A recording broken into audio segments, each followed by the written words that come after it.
Boa noite. A chamada PEC paralela, que inclui o Distrito Federal, estados e municípios na reforma da Previdência, foi aprovada hoje no plenário do Senado em primeiro turno. Foram 56 votos favoráveis e apenas 11 contrários. 4 destaques serão analisados na próxima terça-feira, dia em que a reforma da Previdência será promulgada, como adiantou hoje o presidente do Senado. E você vai ver também. Extrema pobreza. O número de brasileiros nesta condição é recorde. Cresce o acesso à internet nas residências. A expansão da rede foi maior entre os mais pobres. Leilão do pré-sal. O valor de quase 70 bilhões das duas áreas arrematadas é o maior já arrecadado em leilões de petróleo na história. O óleo chega à divisa da Bahia com o Espírito Santo. Varejo 4.0. O pessoal transformou o provador nesse ambiente diferentão. Novas experiências para o consumidor moderno. E os gols da noite pelo Campeonato Brasileiro.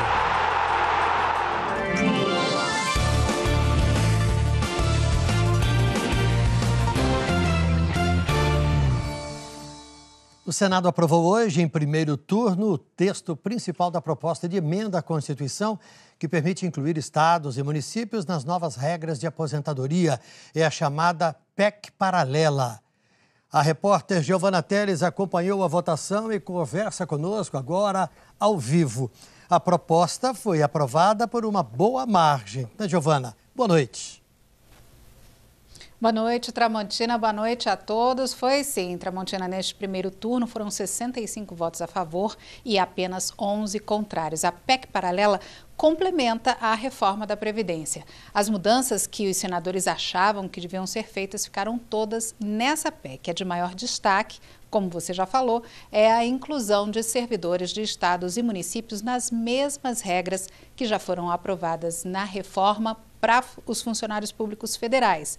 De acordo com a proposta, para os estados aderirem às regras da reforma da Previdência, terão de fazer um projeto de lei que precisa ser aprovado por maioria simples nas assembleias legislativas. Se o estado aderir, os municípios já ficam incluídos. Mas tanto estados quanto municípios podem sair do novo sistema previdenciário, aprovando lei para isso também. O texto da PEC paralela também prevê novas fontes de receitas para a Previdência. Vamos ver. A economia prevista nos próximos 10 anos é de 350 bilhões de reais. A proposta também prevê novas fontes de receita, com a cobrança de contribuições previdenciárias de empresas do Simples Nacional e ligadas ao agronegócio. A previsão é arrecadar quase 100 bilhões de reais aos cofres públicos, fazendo com que a economia total com a Previdência, incluindo a reforma já aprovada, possa superar 1 trilhão e 200 bilhões de reais em 10 anos. Para concluir o primeiro turno de votação da PEC paralela, os senadores têm que votar 4 destaques que foram apresentados e tentam alterar, por exemplo, os valores dos benefícios em caso de aposentadoria por invalidez e o cálculo das aposentadorias. Isso deve ser resolvido na semana que vem, segundo o líder do governo no Senado, Fernando Bezerra Coelho.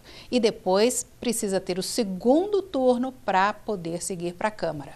O relator, senador Tasso Gereissati, disse que sem a PEC paralela, os efeitos da reforma da Previdência ficam restritos. A própria reforma fica incompleta sem incluir estados e municípios. Você inclui o déficit da União, mas não dos estados e municípios, ainda não foi feita uma reforma plena. Estaremos votando os destaques na próxima semana e na semana seguinte, concluindo a votação da PEC paralela. A PEC paralela vai chegar na Câmara, portanto, ainda no mês de novembro. E a Câmara deverá iniciar a tramitação da PEC paralela para que a gente possa, quem sabe, no início do próximo ano, em fevereiro, março, a gente poder ter a possibilidade da aprovação dessa PEC paralela que trata, sobretudo, da inclusão de estados e municípios na reforma da Previdência. A reforma da Previdência é considerada a reforma mais importante para garantir, no médio e longo prazos, o equilíbrio das contas da União. Vai ser promulgada na próxima terça-feira. A data foi marcada pelo presidente do Congresso, o senador Davi Alcolumbre. A partir da promulgação, as novas regras passam a valer, mas as novas alíquotas de contribuição ainda levam 90 dias para entrar em vigor. Tramontina. Giovana, o nosso outro assunto de hoje é sobre as medidas econômicas apresentadas ontem pelo governo, né? O foco agora é a articulação com os senadores, que serão os primeiros a analisar as propostas. Isso mesmo, Tramontina. As 3 PECs passam primeiro pela Comissão de Constituição e Justiça do Senado e depois 2 turnos de votação no plenário. Só então seguem para a Câmara. Hoje cedo, o ministro Paulo Guedes tomou café na residência oficial da presidência do Senado e apresentou os detalhes das propostas para 41 senadores. A presidente da CCJ, a senadora Simone Tebet, do MDB, já designou 2 relatores. Falta um. Uma das mudanças propostas é acabar com a estrutura administrativa, prefeitura, Câmara de Vereadores, de municípios que tenham até 5.000 habitantes e consigam arrecadar menos de 10% da receita total. Eles seriam incorporados a municípios vizinhos. O presidente Jair Bolsonaro falou sobre essa questão hoje. Disse que a população desses pequenos municípios tem que aprovar essa extinção que começaria a partir de 2025. Abusar do passado, tem município que vive graças à subparticipação do município. Tem renda, não tem nada. O povo vai decidir, tá ok? Giovana, o presidente falou em consultar a população, nós vimos aí, né, nesse instante, mas a proposta entregue ao Senado não faz, ou na proposta entregue não existe menção a esta fórmula de consulta. Não tem mesmo não, Tramontina. Não há essa previsão de consulta aos moradores dos municípios que poderiam ser extintos. São cerca de 1.100. Mas a equipe econômica diz que o Congresso pode fazer essa mudança e incluir algum tipo de consulta. Aliás, o governo já conta mesmo que o Congresso fará mudanças. O ministro da Economia, Paulo Guedes, falou que está aberto para negociar com senadores e deputados e está convencido de que o Legislativo sabe a importância de aumentar a responsabilidade fiscal, frear gastos e usar melhor o dinheiro público. O presidente da Câmara, Rodrigo Maia, reforçou essa tese. Seria uma arrogância tola dizer que tem algum ponto inegociável. Agora, nós sabemos quais são os pontos críticos e mais importantes onde deve estar a atenção e o foco. E esse foco é justamente o que nós estamos sugerindo, é justamente o seguinte: precisamos de uma cultura de responsabilidade fiscal. É fundamental e não há outro caminho para que a gente possa fazer o Brasil voltar a crescer. Tem que controlar a despesa e tem que destravar a economia. O líder do governo no Senado, Fernando Bezerra Coelho, repetiu hoje que acha possível votar a PEC emergencial, é aquela que cria o estado de emergência fiscal e uma série de medidas que União, estados e municípios poderão adotar nos casos de descontrole das contas até o fim deste ano. Tramontina. Obrigado, Giovana. O novo episódio do podcast O Assunto fala das medidas do governo na área econômica. Márcio Gomes conversa com Valdo Cruz, comentarista da Globo News e colunista do G1. E ele explica as propostas e como elas foram recebidas em Brasília. O assunto já está disponível no G1 e aplicativos de podcast. O leilão, o mega leilão do petróleo, do pré-sal, arrecadou 70 bilhões de reais. O resultado ficou abaixo dos 106 bilhões de reais que o governo esperava, mas foi um recorde mundial para leilões desse tipo. Dia de vitória para a Petrobras, que não teve concorrência. Arrematou Búzios, o maior campo de petróleo marítimo do mundo. A estatal ficou com 90% e 2 empresas chinesas com 10%. A Petrobras e as 2 chinesas vão pagar 68 bilhões de reais pela assinatura do contrato e vão destinar à União 23% do lucro da produção de Búzios. A estatal também arrematou o campo de Itapu sozinha. A Petrobras paga 1 bilhão e 700 milhões de reais pela assinatura do contrato e vai repassar ao governo 18% do lucro. A Petrobras tem capacidade, já provou competência na exploração do pré-sal. Como eu disse, a Petrobras já produz em Búzios 600 mil barris de óleo equivalente por dia. Então, vamos em frente, temos competência técnica, temos capacidade financeira esse projeto é absolutamente consistente com a nossa estratégia. O leilão da cessão onerosa do pré-sal não teve a participação esperada de petroleiras estrangeiras. Se todos os campos fossem vendidos, o governo ia embolsar 106 bilhões de reais. Mas o valor de quase 70 bilhões das duas áreas arrematadas é o maior já arrecadado em leilões de petróleo na história. Para o governo, para a União, haverá uma receita da ordem de 23 bilhões, aquém do desejável, mas vai ajudar no equilíbrio das contas públicas, melhor equilíbrio em 2020. E estados e municípios receberão cada um algo em torno de 10 bilhões de reais aproximadamente. Segundo alguns especialistas, o valor dos blocos ofertados estava muito alto. Para a Agência Nacional do Petróleo, o que afugentou as empresas estrangeiras foi a incerteza. Desde 2010, a Petrobras já opera nos campos de Sépia e Atapu, que não receberam propostas. A estatal já fez investimentos e teria que ser indenizada pelo vencedor, mas o valor ainda não tinha sido estipulado. O que foi vendido hoje, ofertado hoje, foi um volume adicional em áreas em que a Petrobras já opera. Daí a dificuldade de atrair algum outro operador, porque já existe a presença contratual da Petrobras nessas áreas. Então, o que aconteceu isso hoje aqui foi esperado. Em 2018, 13 milhões e meio de brasileiros estavam vivendo na extrema pobreza com uma renda mensal de até R$ 145. Segundo o IBGE, houve uma piora da situação social do país, já que 4 milhões e meio de pessoas entraram nesta situação desde 2014. O número está lá na outra ponta da nossa tela, um efeito direto da crise econômica. O desemprego é a principal causa desse aumento.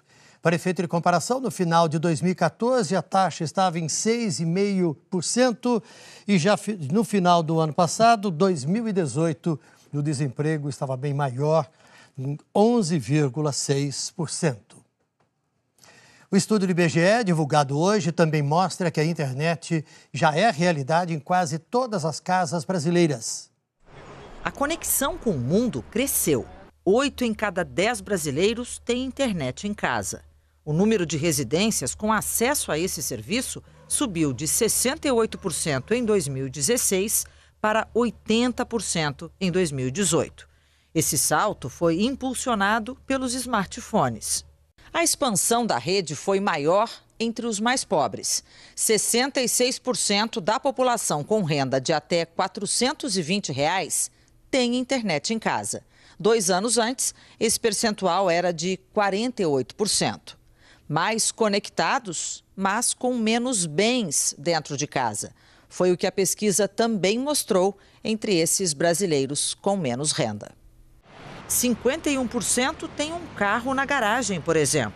Entre os mais pobres, o número cai para 21,8%. Menos de 37% deles têm máquina de lavar em casa.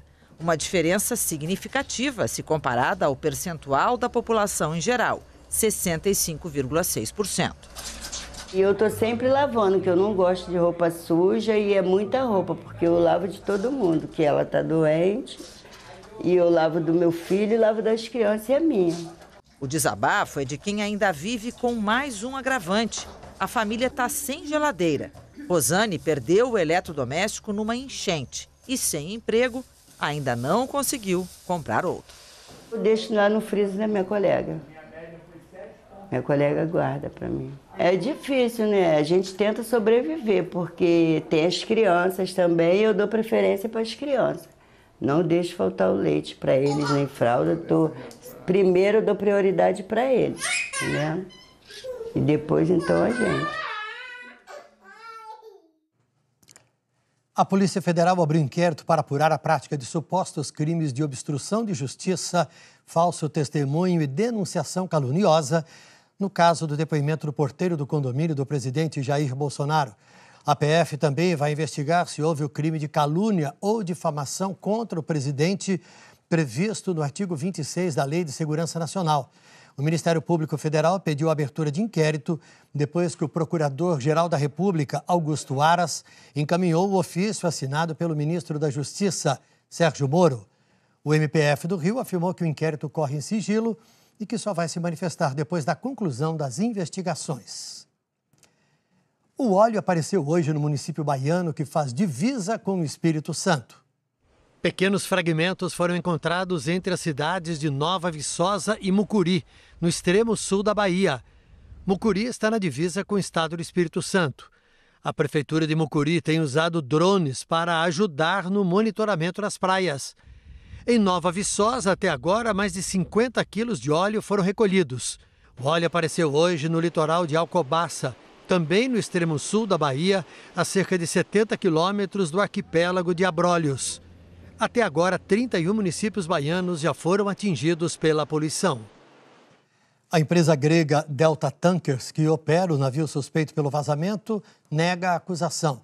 A empresa declarou que só ontem recebeu pedido de documentos da Marinha Brasileira e que a notificação oficial afirma que 5 navios gregos são suspeitos. A Marinha Brasileira informou que acionou o governo da Grécia sobre os 5 navios no dia 12 de outubro, quando a investigação não estava completa. A Polícia Federal afirmou que já entregou outra notificação à Interpol, depois que a investigação apontou o navio da empresa grega como principal suspeito. A Lanza, empresa que administra uma das principais vias expressas do Rio, a linha amarela, voltou a cobrar o pedágio de R$ 7,50. A Justiça decidiu proibir que a Prefeitura do Rio assuma o controle da via até que seja concluído um processo administrativo sobre a anulação do contrato de concessão. Na noite de ontem, a Prefeitura havia interrompido a cobrança depois que a Câmara de Vereadores aprovou o fim do pedágio. Alguns motoristas fizeram buzinaço contra a retomada da cobrança. Você vai ver ainda hoje no Jornal da Globo a dinâmica do varejo 4.0 e as novas experiências do consumidor. E já no próximo bloco, os gols da noite pelo Brasileiro. Acabou o jejum de vitórias do Corinthians.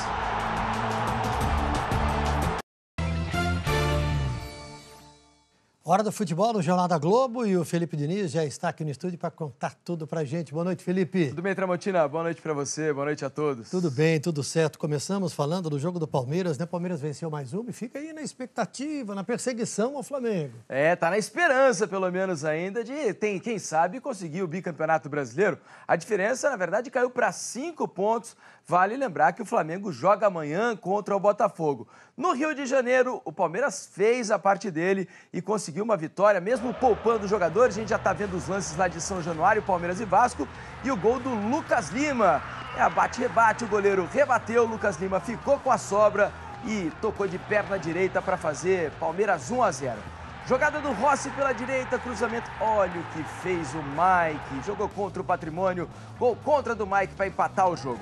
E aí o lance polêmico da partida. Luiz Adriano disputou a bola com o Danilo Barcelos. Veja só, o Danilo Barcelos chuta ao pé do Luiz Adriano. O árbitro entendeu que houve a falta, não entendeu que houve a falta e deu o gol do Palmeiras. Palmeiras 2, Vasco 1. Avaí e Santos jogaram na ressacada em Florianópolis. Aí o gol do Eduardo Sacha para fazer 1-0 para o Santos. O chute de fora da área, o Marinho tentou e na sobra, Eduardo Sacha marcou o 12º gol dele no Campeonato Brasileiro. Jogada do Marinho de novo, olha, jogada individual, trazendo característica dele, perna esquerda, chute forte, no canto baixo, o Santos 2-0. E olha o golaço que fez o João Paulo, Tramontina. Uma batida bonita na bola, de longe. Chute no ângulo, não deu para o Avaí, 2-1 Santos, mais uma vitória do Santos. Aí já tá vendo Corinthians e Fortaleza, jogaram na Arena do Corinthians, jogada pela esquerda do Bruno Melo e o Romarinho bateu com categoria para fazer Fortaleza 1-0. Chute do Pedrinho, gol de Bozelli para empatar o jogo, posição legal do argentino que, oportunista, meteu a bola para a rede e empatou o jogo para o Corinthians. Cruzamento da direita do Janderson e o Júnior Urso subiu mais que todo mundo, meteu a cabeça na bola para fazer 2-1 Corinthians. mas o Fortaleza empatou de novo o jogo. O Walter fez grande defesa no chute do Romarinho e o Chiesa, depois do cruzamento, tocou de cabeça para empatar o jogo. O Chiesa no meio ali entre o Walter e o Gil, cabeceou para empatar o jogo. Mas o Corinthians, depois da jogada do Cleison pela esquerda, cruzamento na medida para Bozelli, o argentino estava inspirado, foi escalado como titular e colocou em vantagem novamente o Corinthians. Depois de 8 rodadas, o Corinthians voltou a vencer com Diego Coelho, técnico interino no comando. E a gente aqui na tela tem resultados da noite de hoje. Como é que ficou a classificação após essas partidas? Vamos dar uma olhada então, Tramontina. Começando então pela parte de cima, né? Os líderes que a gente já mostrou, os jogos que envolveram aí os primeiros colocados. Tá aqui, ó. Palmeiras, segundo colocado, diminuiu então a diferença para o Flamengo para 5 pontos. O Flamengo joga amanhã contra o Botafogo. O Santos acompanhou o Palmeiras, né? Agora a diferença do terceiro para o líder é de 10 pontos. O Santos com essa vitória sobre o Avaí. Corinthians volta ao G6, 48 pontos com a vitória, ultrapassa Internacional e Atlético Paranaense. E aqui, ó, a gente vai mostrar já já os outros gols da rodada, do pessoal que está aqui mais envolvido com a briga contra o rebaixamento, mas o Cruzeiro consegue se afastar um pouquinho, 34 pontos, 3 à frente do Fluminense, que está na zona do rebaixamento. Mas caso Botafogo, Ceará e Fluminense, os 3 jogam amanhã, se os 3 vencerem os seus jogos, o Cruzeiro volta para a zona do rebaixamento. Vamos dar uma olhada, então, como foram os gols desses jogos, começando com Bahia e Chapecoense, que jogaram na Arena Fonte Nova, em Salvador. E o gol marcado pelo Henrique Almeida, depois do toque de cabeça do Rafael Pereira, houve o toque do Douglas e o Henrique Almeida meteu para o fundo da rede, Chape 1-0 no Bahia. Jogada ensaiada do escanteio batido para fora da área. E o Marco Antônio bateu com muita categoria, veja como ele domina, olha para o gol e bate no canto direito do goleiro Diego, que nada pôde fazer. Final 1-1 Bahia e Chapecoense lá em Salvador. Atlético Paranaense e Cruzeiro jogaram na Arena da Baixada e empataram por 0-0. A gente está vendo o lance mais importante do Atlético, a cabeçada do Thiago Heleno e a grande defesa do Fábio para evitar o gol do Furacão. E o Sassá fez boa jogada do lado direito, trouxe para a esquerda. Olha que defesaça do goleiro Santos, final 0-0 por lá. Atlético Mineiro e Goiás jogaram no Mineirão, em Belo Horizonte. Que golaço do Marquinhos. Olha, recebe do Casares, gira e bate no cantinho. Belo chute do jogador do Atlético para fazer 1-0. Bobeada da defesa do Goiás, o Bruninho entra na área, o Rafael Vaz vacila e ele fuzila, bate também no cantinho. Gol de Bruninho, Atlético Mineiro 2, Goiás 0. Amanhã, 4 jogos completam essa rodada, Tramontina. E vai ficar muita expectativa porque tem jogo do Flamengo, né? Agora vamos falar de seleção sub-17, Mundial sub-17 aqui no Brasil. A seleção deu mais um passo, né? Rumo em busca do título, pelo menos numa noite de jogo complicado. Exatamente. Vamos dar uma olhada aqui no nosso telão para mostrar como vai ficar as quartas de final, porque o Brasil venceu e agora aguarda o vencedor de Itália e Equador. Quem vencer aqui, esse jogo acontece amanhã, enfrenta o Brasil nas quartas de final. Hoje, jogo difícil contra o Chile. No sufoco, o Brasil venceu com a estrela de Caio Jorge. A gente vai mostrar os gols agora. Olha, o Caio Jorge, jogador do Santos, bate falta com categoria para fazer Brasil 1, Chile 0. Olha a jogada que fez o Cruz, jogador chileno. De fora da área, bateu de canhota no cantinho, sem chance de defesa para o goleiro brasileiro. Lançamento lá de trás e de novo o Cruz. Dominou com muita categoria, parece muito bom de bola esse camisa 10 chileno para colocar o Chile em vantagem 2-1. De pênalti, o Caio Jorge, que havia sofrido esse mesmo pênalti, bateu e empatou para a seleção brasileira. E aí um golaço do Diego Rosa, um chutaço no ângulo para fazer Brasil 3, Chile 2, Brasil classificado, então, festa brasileira. Brasil passa mais uma vez às quartas de final do Mundial Sub-17. Como a gente disse, aguarda Itália ou Equador. Belíssimo gol. E agora, Libertadores da América. A final vai ser em Lima. E como é que fica a situação de quem comprou pacotes para ir para o Chile para assistir o jogo, para passear, para ver a partida? Imagina a situação, né, Tramontina? Porque o pessoal se programou. Fato é que o torcedor do Flamengo está preocupado. Tinha tudo programado, comprado, gastado dinheiro para assistir a decisão contra o River lá em Santiago, no Chile. Com essa mudança para Lima, no Peru, a situação se complicou e muita gente já não sabe o que fazer depois desse imprevisto. Miliane e Alan tinham tudo programado. Aniversário de casamento nosso, né? E o Flamengo, né? A comemoração seria em Santiago, no Chile. na decisão da Libertadores entre Flamengo e River Plate. Mas a onda de manifestações contra o governo chileno fez a Conmebol tirar o jogo da cidade. Já estava tudo fechado, aluguel de carro, passagem comprada, hotéis, tudo reservado para o Chile. Aí com essa mudança para Lima, tive que fazer tudo de novo, né? Eles já têm novas passagens e estarão na capital peruana dia 23 de novembro. Só que milhares de torcedores ainda esperam uma solução. Em nota, as companhias aéreas Latam e Gol informaram que vão remarcar os voos sem custo para os clientes afetados ou farão o reembolso dos bilhetes. A primeira coisa que o consumidor deve fazer é tentar cancelar de imediato, os serviços contratados. O consumidor que se sentir prejudicado após todas essas tentativas de solução amigável, ainda assim poderá responsabilizar os organizadores do evento, seja a Conmebol, seja a CBF e até mesmo os próprios clubes. Assim que a mudança da sede da final da Libertadores foi anunciada, começou uma conexão Rio-Brasília por chamada de vídeo. Pai e filho tentam garantir que estarão em Lima. E no caso do Luiz e do Gustavo, vai além do transtorno financeiro. Essa final única eu já acho uma covardia com o torcedor que acompanha o time o ano todo, aqui no Maracanã. E aí, quando chega na hora do filé mignon, você tem que gastar. Nós estamos gastando em torno de R$5.000 cada um para poder assistir o jogo.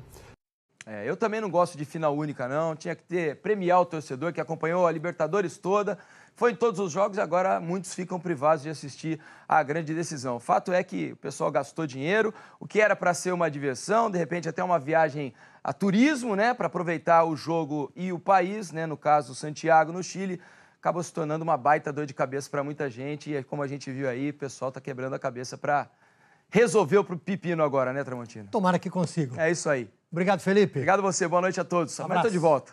Valeu, tchau, tchau. A seguir, o varejo na era digital traz novas experiências para o consumidor.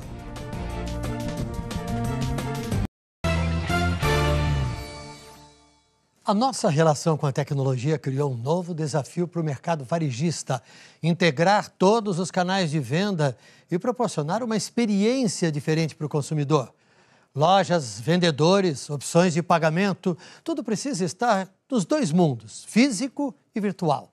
Quem explica para a gente a dinâmica do varejo 4.0 é a repórter Michele Barros.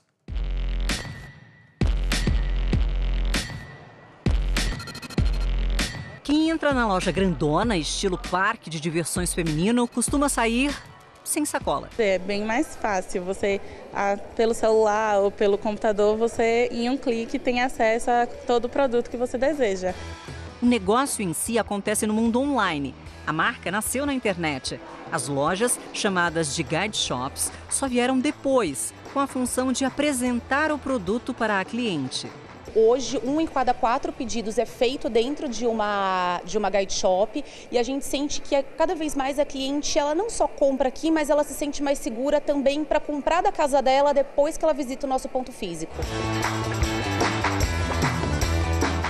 A Maria e a Kátia acabaram de conhecer o lugar. E acharam bacana poder ver de perto antes de comprar online. E às vezes na internet, a foto é lindo, né? Parece uma textura. A hora que você recebe é uma outra coisa, né? E aqui você vê o acabamento, você vê a textura da roupa. Ver o corte e tudo, experimentar, né? Ver se fica bem. E o pessoal transformou o provador nesse ambiente diferentão. Quer escolher um modelo diferente de roupa? É só dar uma olhada no telão aqui, ó. E você pode brincar com as peças, um acessório. Você já olha no espelho, vê a roupa que você está provando, escolhe aqui uma outra coisa e aí você vai combinando o que você quer provar. No varejo, essa fusão dos mundos físico e virtual tem nome: Omnichannel. Omni vem do latim e significa tudo ou todo. E channel, do inglês, significa canal. Omnichannel quer dizer, portanto, que todos os canais de atendimento e de compra estão ligados. O grande desafio do Omnichannel é o empoderamento do consumidor. A gente entrega para ele todas as opções. Quer comprar online e retirar na loja? Pode. Quer comprar da loja online? Pode. Quer comprar online e pagar na retirada? Pode. Quer entrar na loja e comprar online para receber uma semana depois? Pode. Neste supermercado, a conveniência para o cliente é comprar sozinho. Não tem funcionário nem caixa. É uma loja autônoma. Ele abre a porta e escolhe o que quiser sem falar com ninguém. O cliente registra o produto escaneando o código no aplicativo. Ou nem faz isso, basta pegar. Na saída, o computador mostra a lista de compras. O produto não escaneado é identificado através de radiofrequência e o valor é debitado no cartão cadastrado. Nas lojas do mundo moderno, a compra é feita como no mundo virtual. Um clique ou nem isso e pronto. A ideia é oferecer sensações ao cliente. Pagar é só um detalhe.